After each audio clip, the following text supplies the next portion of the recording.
Hello guys, ngayon pupunta ako sa sa taniman namin ng siling Taiwan. Magbabike na lang pala ako. Yan. Hello guys, ito pala yung siling Taiwan. Wala pa siyang bunga ngayon, tapos kakapatubig pa lang. Yan.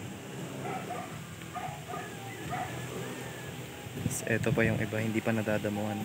Ngayon dinadamuhan namin. Napabayaan kasi ito ng 2 weeks.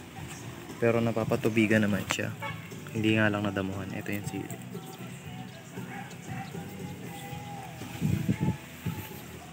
Ito pala yung siling Taiwan. Ito yung bunga niya.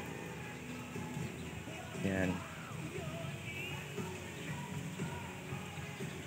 Ganyan yung bunga niya. Pero sa ngayon wala pang bunga yung tanim namin.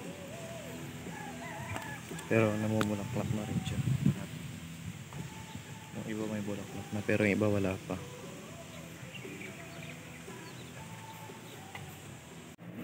Yan. Kaalagay lang din pala nito ng pataba o fertilizer. Yung gamit naming fertilizer yung triple 14 o yung triple 14. Pero ito hindi pa na bibigyan ng fertilizer. Kasi hindi pa nadadamuhan. Pag binigyan kasi yan ng fertilizer, aagawan lang ng damo yung sili ng fertilizer.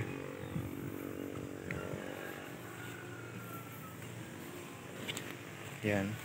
Papasyal ko naman kayo sa sa sibuyasan. Dito lang pala yung sibuyasan namin. Sa gilid lang nito. Dadaan ka lang sa may mga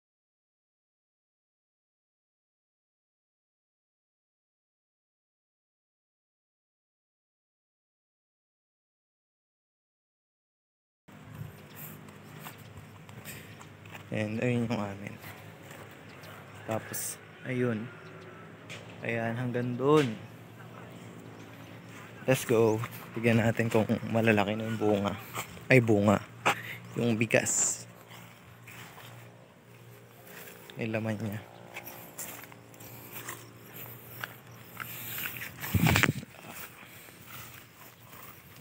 Ito guys. Ito laki na ito. Ayan. Lalaki pala ng dahon niya. Ang gaganda. Nakatayo pa rin yung dahon niya kahit ganito nakalaki. Yung ibang sibuyas kasi pag ganyan nakalaki yung dahon, bumabagsak na. Pero ito nakatayo pa din kahit malakas yung hangin. Haba ng dahon. Malalaki na rin yung bunga niya. Pero bawal pa anuhin to. 2 patubig pa bago ma-harvest. Ayun guys. So ayun lang. Next time ulit pag kin-harvest na, kita ulit tayo doon. Peace.